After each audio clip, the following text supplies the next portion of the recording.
So I wasn't always confident. I was always confident in what I was capable of, but honestly, I didn't want anyone to know I existed.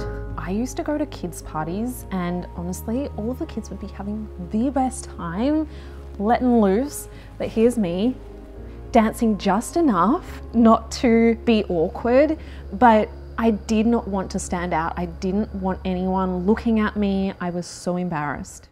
I even remember in primary school, kids would be yelling out, "Hey Jess, hey Jess."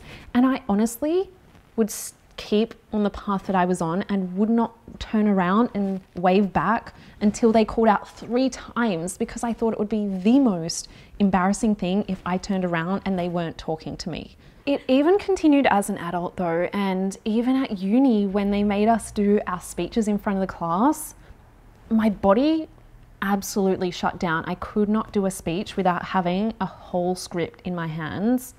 And I even remember going to a Tony Robbins style event where they make you dance, and again I did my little shuffle, and this was Jess at like 21 years old still holding on to these things. It wasn't that long ago. So when I started my first ever business, I always knew what I was capable of. I had those big global visions, but I didn't want anyone to know I existed. I did not put my name on the About Me page. I didn't ever tag myself in the posts on the brand page. I didn't want anyone to know it was me.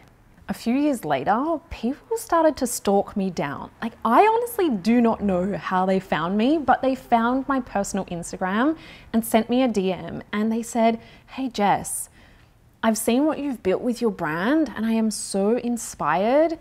Would you be open to mentoring me?" So in that moment, I knew that if I've walked this path so that I can share that knowledge and wisdom with other women to help them create huge levels of success for them as well, then it was time for me to stop hiding. So in around 2018, I started just casually jumping on these mentoring calls. And at the time, it was mostly old men in suits kind of vibe. If you wanted a life coach, it was like the Tony Robbinses of this world. And there were just no females, let alone young females, that I felt like I could connect with.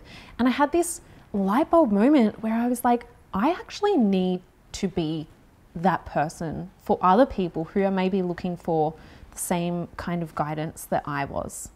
I knew that honestly, my purpose was so much bigger than my fear, and I had to get out of my comfort zone time and time again. My first ever live on Instagram, I actually forgot my name. I got on and I said, "Hi everyone, my name is," and that was it. So this was the extent of me getting out of my comfort zone, but every single time it got easier. And so I dove headfirst in. I knew I was passionate about helping people with business, but also mindset. So I got certified in life coaching, in NLP, and I was able to help people on a much deeper level. But the inner work didn't stop there, because the more visible I got, the more I felt exposed to judgment and criticism and haters. People started to write posts about me online, the not so nice kind, and other clients started taking the verbal abuse route, but it all felt like the biggest personal attack on me, because it was no longer a brand or product that I could hide behind. It was me. Underneath it all was my desire to be liked, to be accepted, and that resulted in me not actually owning my power. And if you'd asked me at the time, I would have said I am totally owning who I am. But although I'd come so far, it was the subconscious things that I wasn't even aware of, and how I was molding and bending my boundaries just to stay safe. You cannot make anyone else happy, and when you realize that you actually don't have any control over how they perceive you, how they judge you, whether or not they misunderstand you, and you can only control your own emotions, your own reactions, and how you navigate those situations, that I decided to work on me first. And so all of those parts of me that I was afraid of being judged or misunderstood, I started to own them.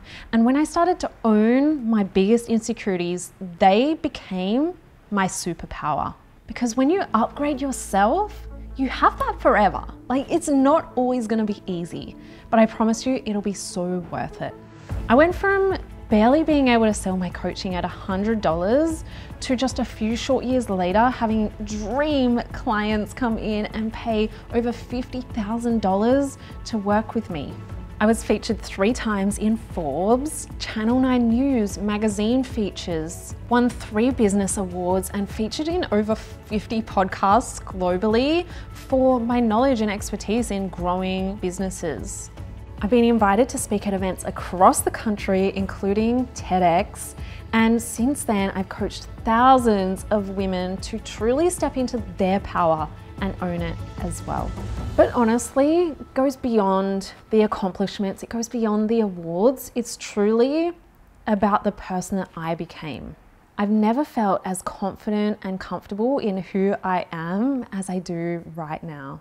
The work I do is now impacting more and more women every day, and I cannot tell you how many times I open up my messages to see DMs flowing through from people saying how I've changed their lives, and honestly, it does not get more fulfilling than that. So all of this is a lot of responsibility to hold, because if I have this power to change the world in some way, then I'm doing everyone a massive disservice to stay hidden and to dim my light. So I've turned my biggest insecurity into my biggest superpower.